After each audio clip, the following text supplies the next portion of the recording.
All right, welcome in, folks, to another great episode of I've Got a Theory. I'm your host, Henish, and I've got my friend and fellow real estate broker, Jeff Discher on. Jeff, welcome on. What up, buddy? Glad to be on the show. I've been watching your shows and seeing it, and finally here. Here we go. So you know how it is. You know, we're here to expand minds and create awareness and just talk about stuff that's controversial, but I don't want to get in a fist fight. So, anything we say, let me give the disclaimer on this show, isn't meant to say, hey, let's stop me in the middle of the street and then punch me in the face, because I'm just trying to have a dialogue, right? I'm just having conversations. This is for fun. This is to learn. And this is just to think a little bit.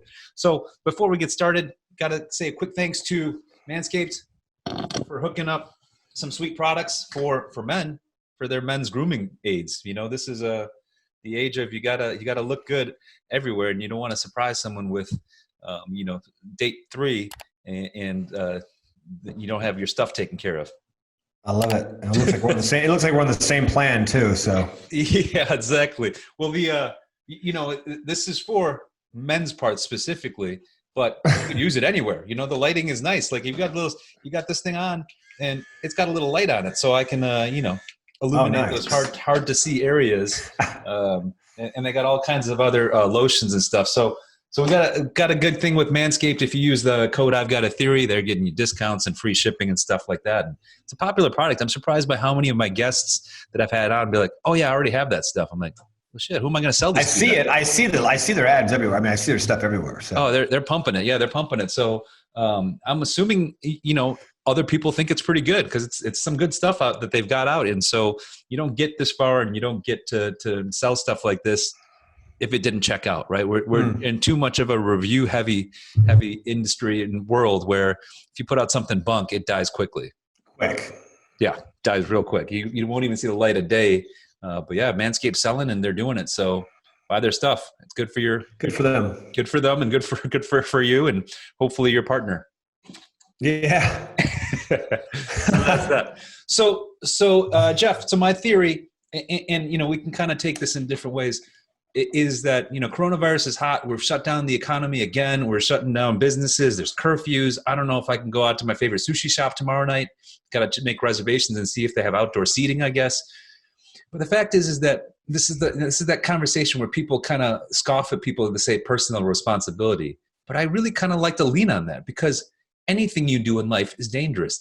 Like if you Google mortality rates by activity, they track everything. Like eating 100 steaks can kill you due to benzopyrene, right? You can die from running a marathon at a higher rate than you could spending an hour in a coal mine, right? So everything you do has an inherent risk.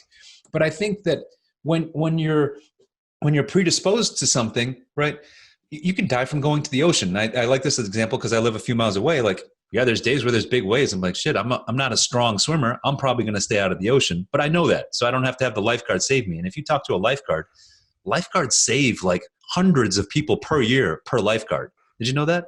Yeah. No, I didn't know that, but it makes sense. It's a lot. Like I've talked to lifeguards and I was like, how many people did you save last year? It's like, oh, I couldn't tell you, over 200. I'm like, holy cow, that's like more than one a day comfortably, like that, where they're like, yeah, they probably would have gone down if I wasn't there dragging them back to the beach. Yeah. And so one thing I like to, another side of that too, bro, not to interrupt you, but another side of that as well is you're talking about activities that have high risk. It's funny because when this whole thing first started, there was a lockdown, and I'm a big gym guy. I go to the gym every day. When that got locked down, it kind of made me start thinking, you get mad a little bit. Like you said, you want to go to sushi. It's like, what's going on here? And there's also, so what I Googled was like what people died from just other than anything else, right? Like, so flu, cigarettes, obesity, car wrecks, stuff that were out that, first of all, cigarette smoke, secondhand smoke. And there's so many things out there that call it the government or whoever you will, that let slide, that have a much higher mortality rate. You know what I mean? Than say the corona, but the corona hits and all of a sudden there's this big, let's freeze, I just saw the list, and you probably saw the list too, of like 100 different businesses that have went out, or restaurants or bars that have went out since corona started. And I'm thinking there's so many people that go to bars and drink and leave and die because of DUI. They don't monitor any of that. There's cigarette smoke that they sell everywhere. They need to be 18 to buy. I mean, when I start looking at that, then my mind goes like crazy just because of like the 30,000 foot view of when you really break, like you're saying, not only activities, but lifestyle. And the government allows these lifestyle, like the government was really concerned about COVID that has a 99% survival rate.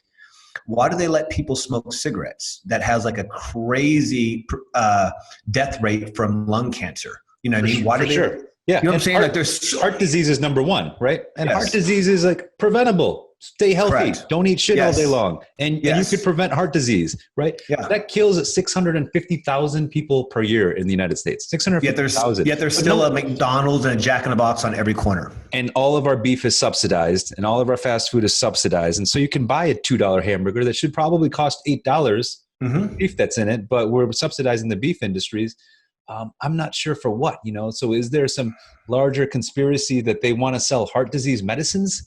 Because the easier solution is just eat a few less burgers, right? Yeah. Or if you're the government, and you're really that concerned, put regulations on it. And I know it sounds crazy and all, but if you're going to if you're going to lock down the whole country and all these people are losing their business and their livelihood and committing suicide, the suicide rates right now from COVID under stress and what's happening, if you're going to do all that, make it such a big deal and lose all this, like why wouldn't you shut down or at least apply standards to the fast food joints that are just packed with chemicals, packed with artificial crap. I was having a conversation. And it affects our healthcare costs, right? We're paying Medi-Cal and Medicaid, and we're covering that cost through our taxes. So now I have to pay for other people's unhealthy lifestyles.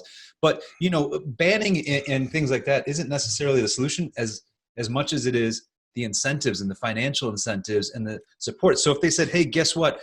Bad news, farmers, we're going to phase out beef subsidies over the next 5 years, and then we're going to increase vegetable subsidies because you shouldn't have to pay, $3 a pound for broccoli. It should be $1.50, right? Yeah. Or even like if you look at soda and stuff, like water is more expensive than soda now, and that's crazy, right? Like that's crazy.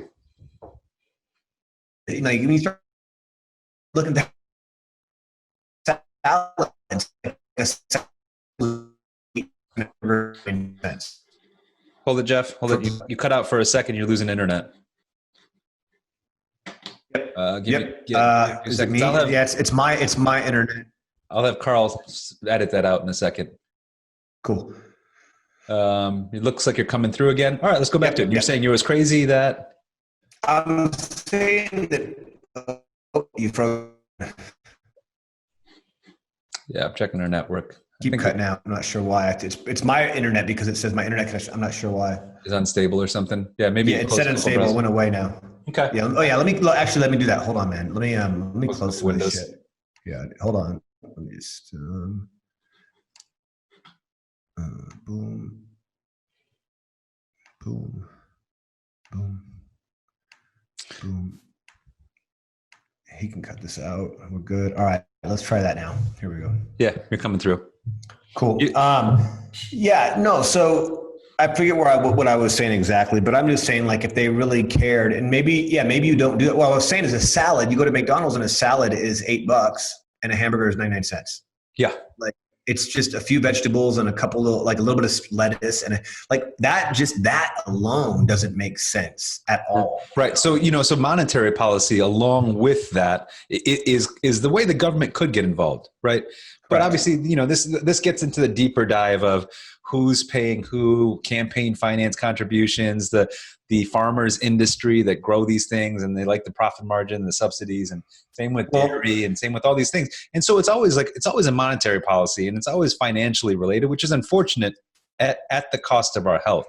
But what doesn't make sense about this lockdown is who's benefiting except for places like Netflix, like Amazon, like these delivery services that don't mind this, right? Or the pharmaceutical company that's going to come up with the cure or the virus. Too. That's the big hit, but that's the big one. Yeah, that's the big one. But there's always like these peripheral companies that have been benefiting from this lockdown. But yeah, to your point, I feel like the few people that don't know how to swim, please stay out of the ocean, right? Same with the people. Like if you think you're going to die from COVID because you've got heart disease or diabetes or you're older or you're concerned about it, you get to stay in. Everyone else gets to do what they want. And if they get a little bit sick, well, that's on them, Yes. and then we should subsidize. What we should do, instead of shutting everything down and giving people thousands of dollars from tax money, and shutting off, preventing you from paying your mortgage with moratoriums and forbearance deals. Hey, how about this? You get free delivery for groceries, right? So people that want to stay in, we're going to deliver your groceries for free. Now, the government will take care of that, so you can stay at home, have a contactless delivery, and now you don't have to worry about getting COVID, and everyone else can go do work. Because, truthfully, in places like San Diego, my wife works at a hospital, and we get statistics from her hospital every day.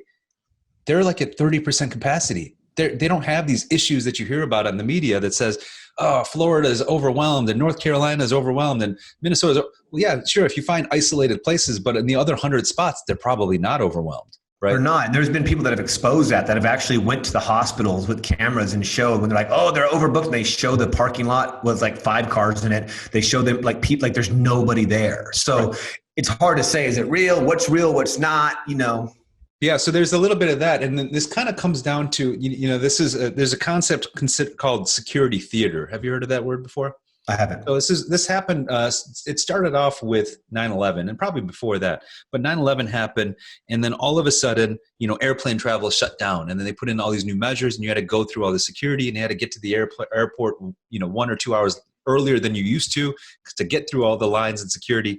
And what happened? They found out is that so many people shifted to driving to wherever they were going instead of flying, that more people died than from the terrorism because of the additional car accidents that happened, because flying is safer than driving. Exactly. Yeah. And so the security, they call it security theater because, as you've seen, every year they do these tests to see if people can sneak in guns and knives. Like 80% of them get through. And so it just proves that, all these scanners and security measures are just to make people feel safe. Well, I'll tell you a great example. After 9/11, about 2 years ago, I went down to Costa Rica, and I grabbed a backpack and I emptied it out and I put my clothes and everything in it. And I took it down there, and then I came home. When I was cleaning my backpack back out, I realized I had about 13 9mm bullets in the bottom of my bag, because my bag was my shooting bag, right? Yeah. So I just threw it, and I didn't think about it. I literally traveled through San Diego down to Costa Rica and back through all the checkpoints, all the international, everything. And I had 13 9mm full casing bullets in my bag, just sitting there. Live ammo, ready to hit. Ready to rock. Put a hammer on there and it's good to go. Incredible, right? I mean, people get through with this all the time. I've had, friends tell me similar stories where they had some sketchy things in their bag and they got through it and they're like, oops, I didn't realize it was in my bag. I'm like, damn, I get pulled over for random searches all the time. And so I'm extra diligent with my packing, because last thing I need to do is have a box cutter in my bag, because I'm getting put in TSA jail, Well, and the person that was with me got caught with hairspray. They're like, you can't take the hairspray. It's too many ounces. It has to be 3.5. Had a 6-ounce thing and had to throw it away. I was freaking out. I'm like thinking, after I got back in retrospect, like, oh my God, they took this person's hairspray because it was 1 ounce over the limit, but I had bullets in my, literally bullets in my bag. So that shit's crazy. Huh? Yeah. So, some other dangerous things that I've mentioned, that are on the list, up there is mountaineering. Trying to climb a big ass mountain is probably, is a good chance of you dying. It's still not much. It's 1 in 100. Base jumping, right? Jumping off of a building or a bridge or something like that. It's 1 in 60.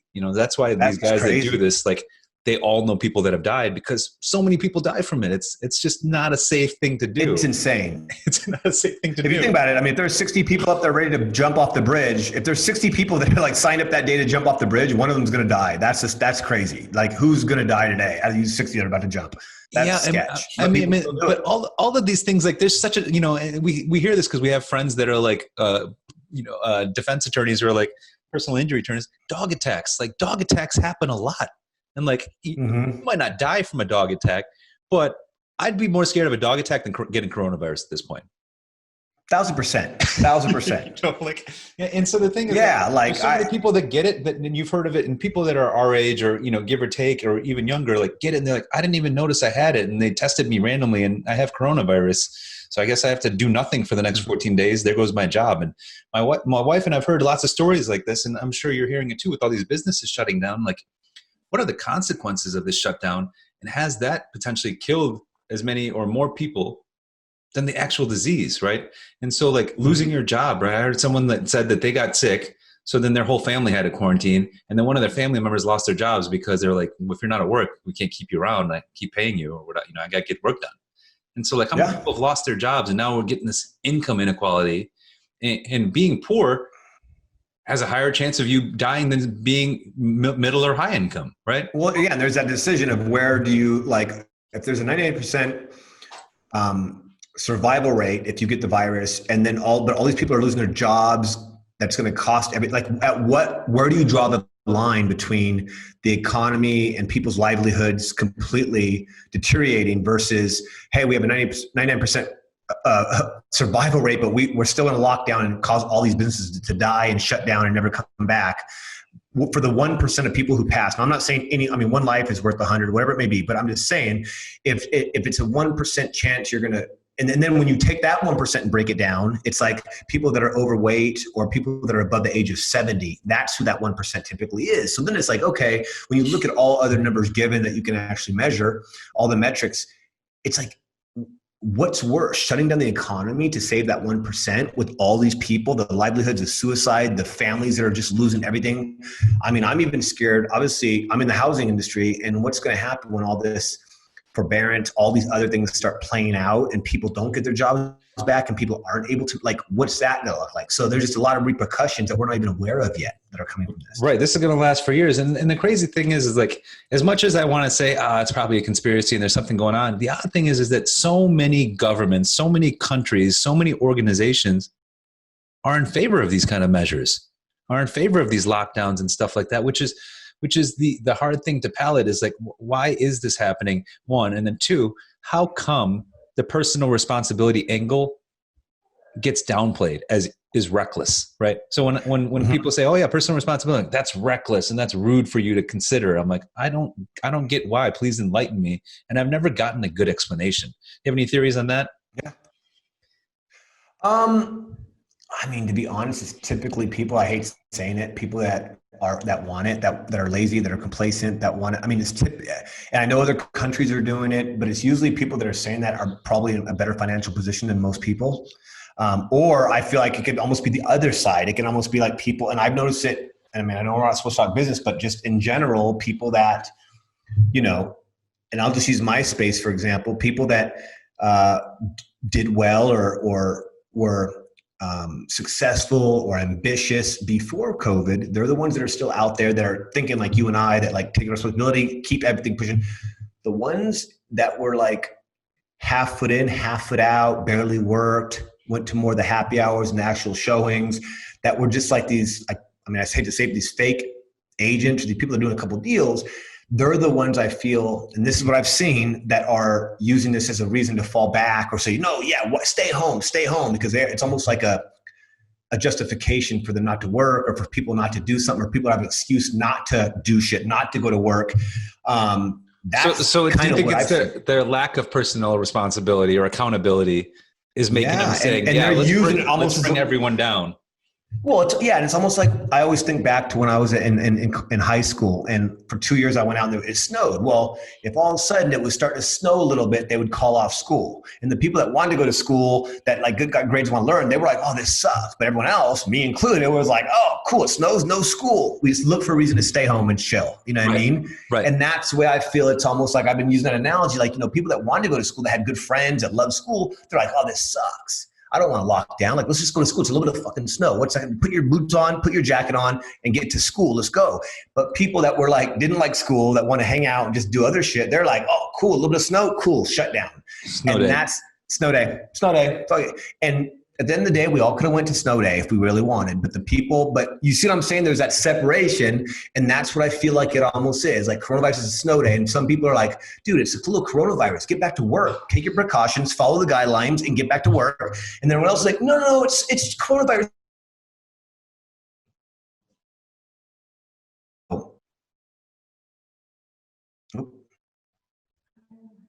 Lost you for a second. It's funny is one of the things I've seen on a lot of people's wish lists, like especially like when I'm seeing charity organizations do like Christmas or holiday gifts and stuff. One of the most common requested things is better Wi-Fi. Like, how's Santa going to deliver you? I bet, bro. How's Santa delivering better Wi-Fi? For some reason, our shit's been I don't know. Yeah. And here it's going to go unstoppable again. The thing is, I have two options on mine. I have 5G and then I have the regular one. But I feel like the 5G, it's like I put the 5G on and it's even, I don't know if it's still experimental or something, but that shit's even more, it's more dicey than this other one. But I'm not sure why. It's unstable. Yeah. It's interesting. So quick side story on the snow day thing. I remember when I was in high school and I went to like a private Catholic high school near my home. And we would have snow days all the time. It'd be like the lightest day. And, I kind of liked going to school. It was like, friends and hang out and activities and sports and stuff. And so the school was fine too. I had no problem with it. And I didn't mind a snow day once. So we had all of them. And it came to find out, like, it took forever to find out. The administration found out that some kid had like their snow day media code or something and would call it in. And they didn't want to release it until they caught the kid. Obviously he got expelled or whatever, but he was calling snow days for us all the time. And so we lost like a bunch of days of school. So he's the same dude that's calling in from the hospital and saying the coronavirus are spiking. This is crazy. People are dying. Lock them down. He's the same dude that got the code. Same guy trying to scam his way through life, doing as little as possible. Exactly, dude. And I don't want to, again, like you said, I don't want to put it all and say it's all, but just from my 30, like my step back and kind of look at what's happening and paying attention. And obviously we like to read a lot. We learn a lot. We pay attention a lot. We interview people. And again, I've been having conversations with people that are all over the spectrum, you know what I mean? That are high up, that have a lot to lose, they're successful, that own businesses, that don't own businesses. And I'm just like sitting there thinking back and just kind of formulating and let the wheels turn in my head. And I'm like, I kind of see what's happening. And then obviously you throw election year into it. And that's a whole other thing that can play into what's happening. Because to be honest, for the month, for like October, I didn't really hear too much about coronavirus, bro.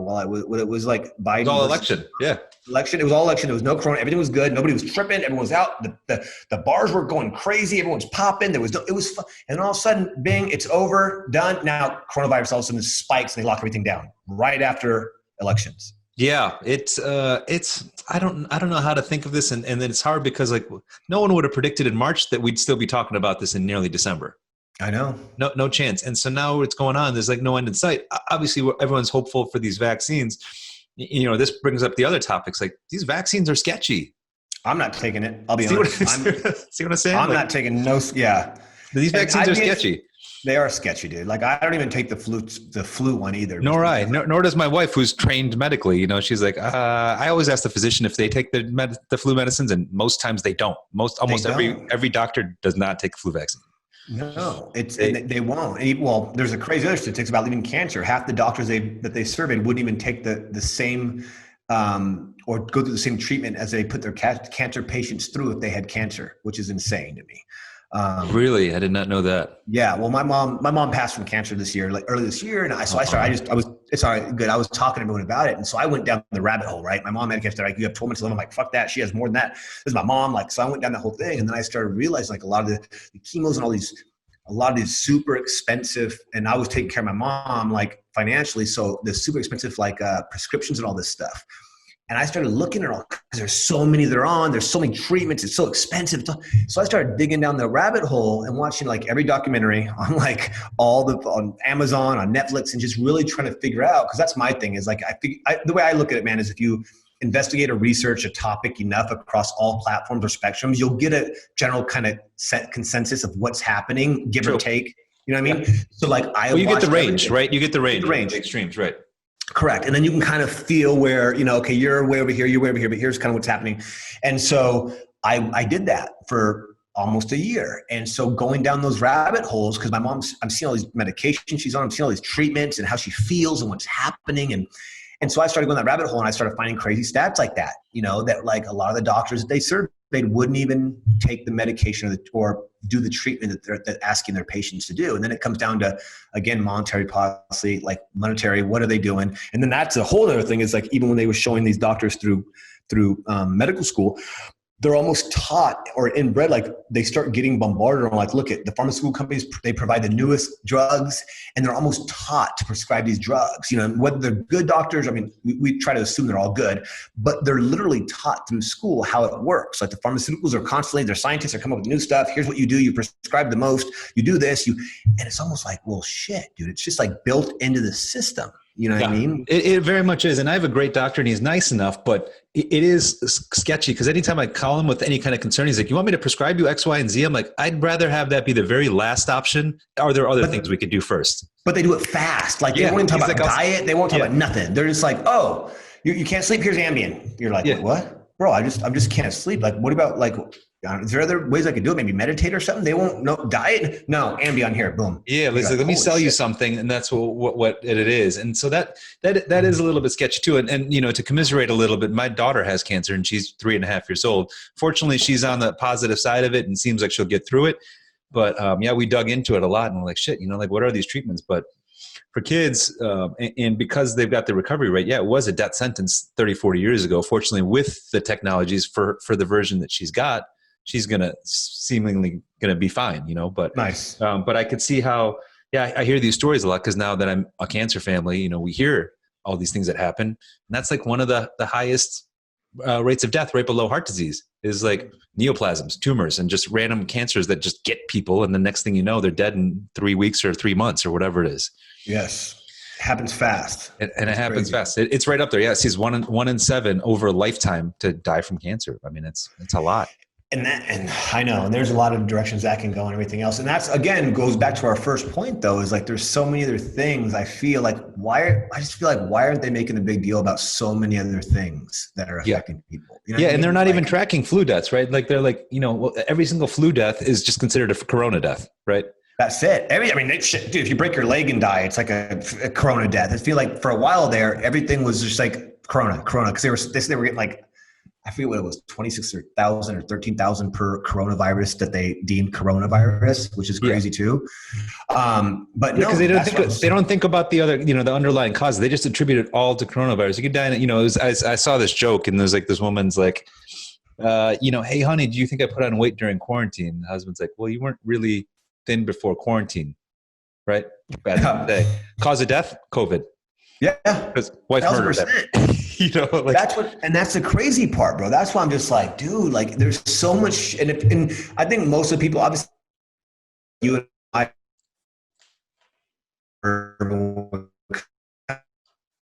people I feel like put it all together as much, but when you start putting it together like that, we probably sound crazy talking like this. Like we probably sound crazy talking like this to a lot of people. You know what I mean? That, like you said, will think we're insensitive or this or that.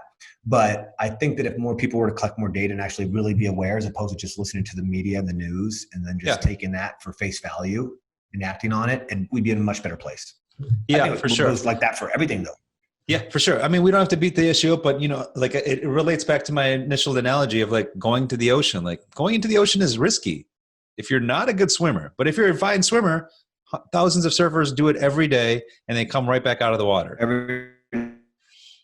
You know, and so, you know, getting sick is risky, but if you're healthy, getting a little sick is fine. It just helps boost your immune system, right? You get through it and you're good for it next time. You know, if you're not. Well, an interesting thing and that's what I feel like. That's the way I look. I mean, it's sad to say, but if you're healthy and you take care of yourself and everything, obviously it's like 100% you'll recover, you know, but it's the people, and that's what it's a messed up line, because people that maybe don't take care of themselves, or some are born, I get that too, but it's hard to, again, draw that line in the sand as to what is right and what's wrong with who and how to determine it. But the crazy interesting thing too is about virus is like the flu's a virus. This is what this doctor was telling me. He's like, the flu's a virus and COVID's a virus. Either of them they're both viruses that will never be cured. You can't cure it. You just, you know, you put a vaccine in, you'll still get it the next year. You got to get your vaccine again. And so I was asking my question, well, what's the difference between, I mean, there's like, I don't know what it is. You probably have the numbers in front of you, but almost 1 million people die, or some crazy number. I don't know exactly what the number is, from flu, just influenza, which is insane. It's not much. It's like 55,000 a year, which is like maybe it's 55 as much. Yeah, it's still 50,000+, which is more than car accidents, which is more than guns, and things like that. Because guns and cars kill about 30,000 a pop each. That's crazy, right? Yeah. And so that's why I was like, well, what's the difference between flu? Because unless I just wasn't around when they actually did the lockdown for flu, there's still people every day. Like, I mean, you could be working right now with someone that has flu in the office all the time, year round. You hear about it all the time. Yeah. And you'll probably get it from them, right? You'll probably get it. 1,000%. You hear it all the time. It's like, oh, one person had it. Oh yeah. Then everyone got it. Everyone was out oversight. Like, just kind of went through it. I know it's tough. And I'll admit, I've been playing full court basketball for the last few months, and I'm up there, 10 guys breathing, spitting, huffing on each other.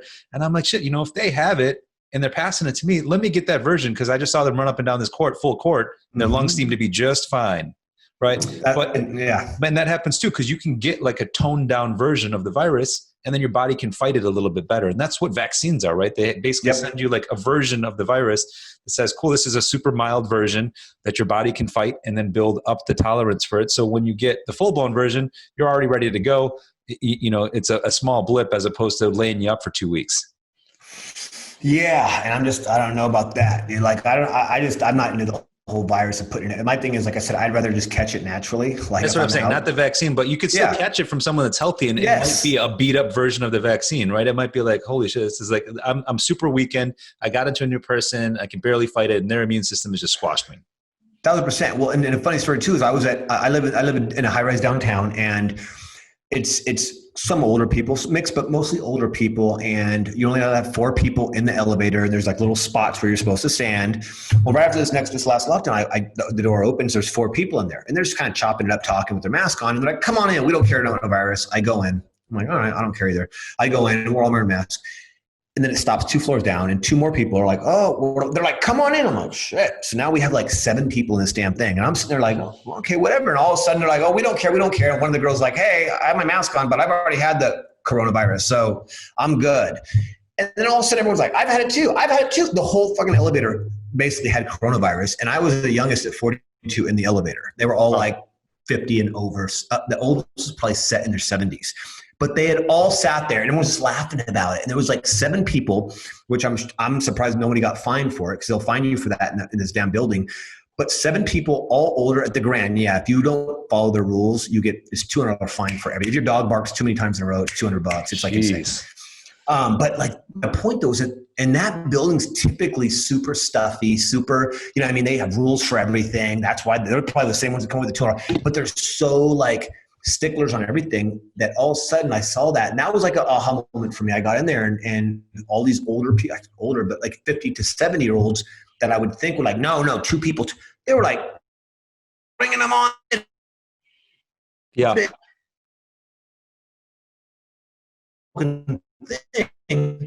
They wouldn't speak about it. The first person that said, I've already had coronavirus, don't worry about it. And then all of a sudden it was like a chain reaction. Everybody was like, oh, I've had it. I'm like, okay, like I'm in the elevator with all these people that had coronavirus, but, and that's the thing. And now that I'm starting to like pay attention, it's like a lot of people have had it, and most people don't even know they had it though. You know what I mean? That's true. Right. They need to do these antibody tests. They need to start dishing these out, because maybe I've had it come through my house. I had an au pair that's my live-in babysitter have it. She's, kissing on our babies all the time because she's from Europe, and none of my kids got it. They wouldn't even test me and my wife. Did we possibly get it? Possibly. I don't know. I've felt healthy the whole time. So what can we do? So we probably have it, and we probably have immunity, but it's not showing up. So it's a really bizarre thing that we're getting into, and we can't even predict it, because they do things like at the government level and at the regional level for emergency responders and city staff and things like that, called red teaming, right? And they red team worst case scenarios. Like, what if there's a tsunami? What if there's a citywide fire? What if, we have a pandemic? And they red team these to kind of plan it out. But this is beyond what they would have considered in a planning session, right? Because they try to figure this stuff out to prepare for it. But like shutting down the entire country, shutting down the entire world, is so far beyond what anyone could have predicted as an option to handle a disease. It's insane. I mean, they didn't even do this for AIDS, right? And AIDS killed, there's a lot. I mean, AIDS was bad. Like, it was a high mortality rate, when it broke out in the 80s and 90s, and they didn't even do that for AIDS. Yeah. So. Well, Discher, I appreciate your time. We don't want to beat this issue up. Hopefully no one beats us up after they see this and say, personal responsibility, defend yourself from my flying fist. and then we get Yeah. cocked. Yeah. I'm open to having that conversation with anybody. Cause again, I'm just like, hey, it is what it is. It's how I feel. It's like you said at the beginning of the show. We're just trying to bring it out there and expose the conversation. Just have the conversation. Hey, critical think and look into it and see what's important. But yeah, like I was at a playground with my kids the other day and I felt bad because I forgot to bring my mask because I was outside in the playground and like 85% of the other parents had their masks on. I'm like, shit, I don't like, which one of these people is the first to yell at me for not having my mask on outdoors at this breezy oceanside playground, yeah, outdoors, like it's just insane to me. Like, yeah. But fortunately, no one did. No one gave me a shit. But I was like, well, I want to bring it next time because I feel uncomfortable. That's the problem. That's where I am, man. I don't care, but I don't want to make other people feel uncomfortable. So I'm like, I'll put this fucking thing on just because I don't want you to think I'm like, I have a respect for you and for like how you feel. So I'll just put it on, not for me, for you. You know what I mean? And that's kind of where I'm at. Just you get a comfortable mask and you deal with it, and you're like, all right, this is what I look like now. That's it. So Discher, thank you for joining me. Thank you to Manscaped for hooking us up always and taking care of us. So appreciate you joining me. And I've got a theory. This is a fun topic to discuss and heavy, but personal responsibility. You should be careful jumping into the ocean or going outside. 1,000%. Yeah, man. Thank you for having me on. I appreciate it, bud. Like I said, I watch your stuff. I'm glad we hit it. We hit it hard, and that's why I like to do it. Cool. Talk to you soon. All right, brother. Later.